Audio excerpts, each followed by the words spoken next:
Bonjour à tous, c'est votre moment préféré de la semaine et on se retrouve 2 semaines d'affilée, c'est quand même pas mal. Alors faisons-nous face aujourd'hui à un nouveau conflit mondial. Que dis-je, un conflit intergalactique, en référence à un épisode qui va arriver. Alors vu du monde dans lequel nous vivons et l'instabilité diplomatique ambiante depuis février, on va éviter de nous prononcer de manière catégorique sur le sujet. Penser la géopolitique de manière réaliste, c'est bien, mais on a pu voir que les décisions des gens de pouvoir ne sont pas nécessairement cartésiennes pour autant. Personne ne peut savoir ce qui va se passer et on ne peut que soulever des hypothèses. Donc pour éviter de poser une question vague et ainsi apporter une réponse qui l'est tout autant, nous allons revenir sur la montée des tensions entre la République populaire de Chine, la République de Chine, c'est-à-dire Taïwan, et le maître du Pacifique depuis 1945, c'est-à-dire les États-Unis. Alors nous verrons aussi que la percée de la Chine sur la scène internationale coïncide avec une montée de son hard power, là où on parlait surtout de soft power chinois les précédentes décennies. Et sachez qu'au courant septembre, nous allons lancer donc le 2e numéro de la revue Terra Bellum, qui portera cette fois sur la rivalité sino-américaine dans l'Indo-Pacifique. On va faire en sorte de vous faire ce qui se fait de mieux. Le lien pour vous procurer déjà notre premier numéro sur la Russie est disponible en description. Alors la Chine a condamné la visite de la présidente de la Chambre des représentants américaine, Nancy Pelosi, à Taïwan. Et en effet, la Chine considère Taïwan comme une province séparatiste qui finira par être à nouveau sous son contrôle. On ne va pas revenir sur l'épisode de la guerre civile chinoise. Il s'agit là en plus de la visite la plus importante d'un politicien américain sur l'île en 25 ans.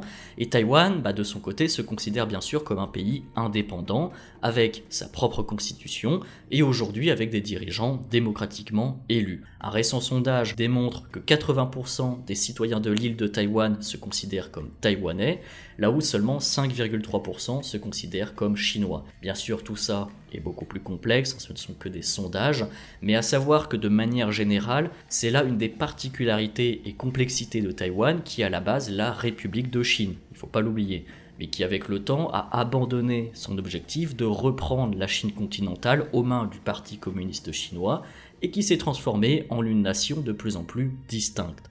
De son côté, la Chine continentale, c'est-à-dire la République populaire de Chine, a déclaré que la réunification avec Taïwan doit être réalisée. Et il n'a pas exclu d'ailleurs le recours possible à la force pour y parvenir. L'île est située environ à 160 km de la côte sud-est de la Chine, ce qui coïncide, souvenez-vous, avec la première chaîne d'îles. On en avait déjà parlé en vidéo. Une première chaîne d'îles qui comprend une liste de territoires amis des États-Unis, donc par exemple le Japon, etc., qui sont cruciaux pour la politique étrangère américaine dans le Pacifique. Donc si la Chine devait prendre le contrôle de Taïwan un jour, eh bien c'est tout naturellement qu'elle pourrait être plus libre de projeter sa puissance dans la région du Pacifique occidental et pourrait même menacer les bases militaires américaines aussi éloignées par exemple que Guam ou encore Hawaï. Ce qu'il faut savoir, c'est que, on l'avait expliqué en vidéo aussi, la Chine est limitée dans sa capacité de projection et n'est pas libre pour le moment de tous ses mouvements.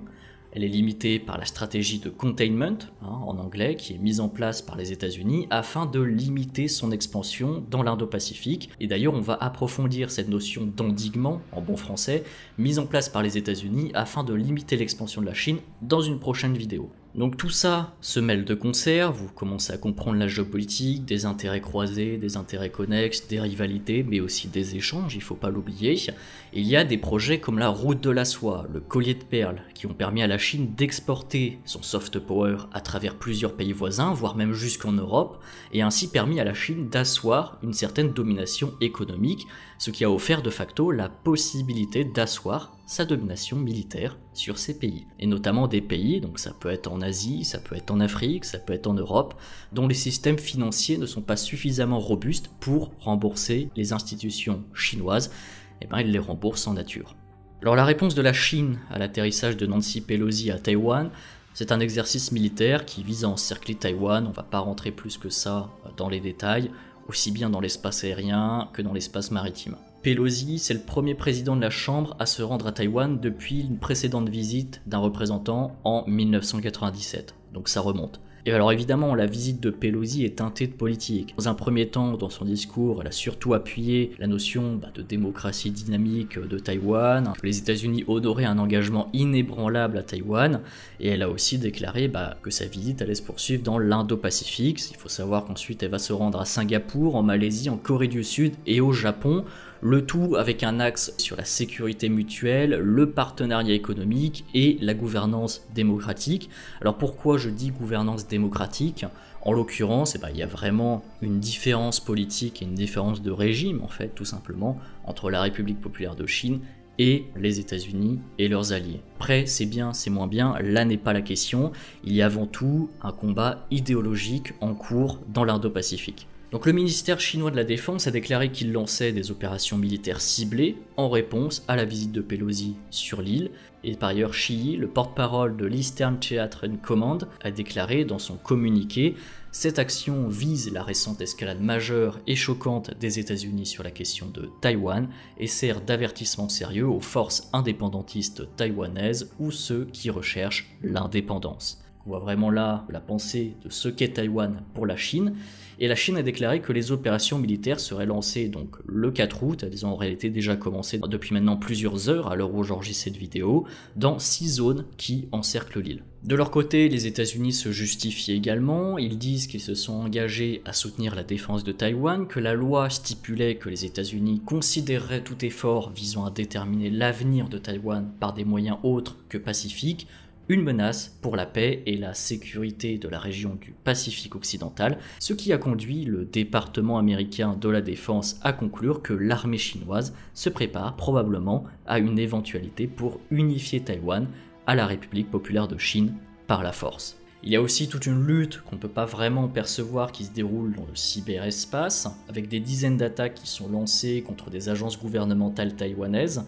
Et dans le même temps, Pékin exerce aussi une pression économique sur Taïwan. Il faut savoir que Taïwan et la Chine sont tous deux, alors certes rivaux, mais aussi et surtout partenaires, un peu comme le Japon et la Chine, mais ou même les États-Unis et la Chine. Le but est d'intimider les pays qui coopèrent avec Taïwan et de réprimander tous les échanges et les flux possibles avec l'île. Donc cette visite dans un contexte international assez tendu est assez intéressante, c'est-à-dire que les États-Unis affichent clairement leur plein soutien à Taïwan, et pour le moment, on est un peu dans une phase d'égalité. La République populaire de Chine a posé une sorte d'ultimatum en disant aux Américains de ne pas débarquer sur l'île. Les Américains l'ont fait. Pour le moment, il ne s'est rien passé. On est un peu à égalité encore une fois. Mais cela montre bien que le Pacifique, pour les États-Unis, est bien plus important que l'Europe. Le Pacifique est pour eux une priorité et c'est un espace qui est vital dans leurs intérêts stratégiques.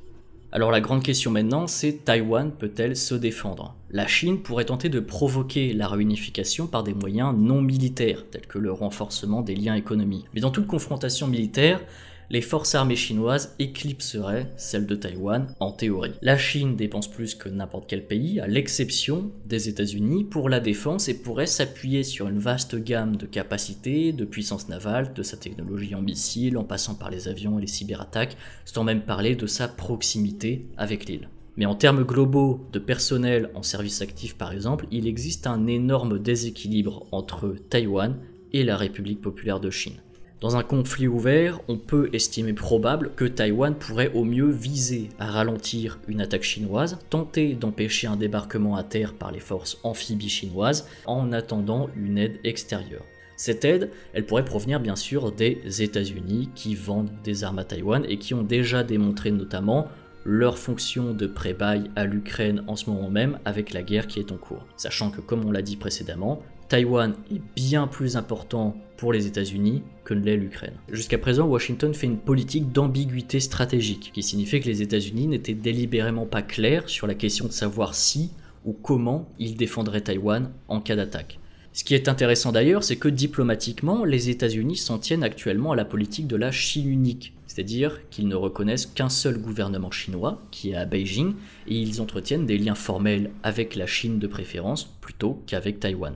Mais en mai, le président américain Joe Biden a semblé durcir la position de Washington, et Joe Biden s'est vu demander si les États-Unis défendraient militairement Taïwan, et M. Biden a répondu oui.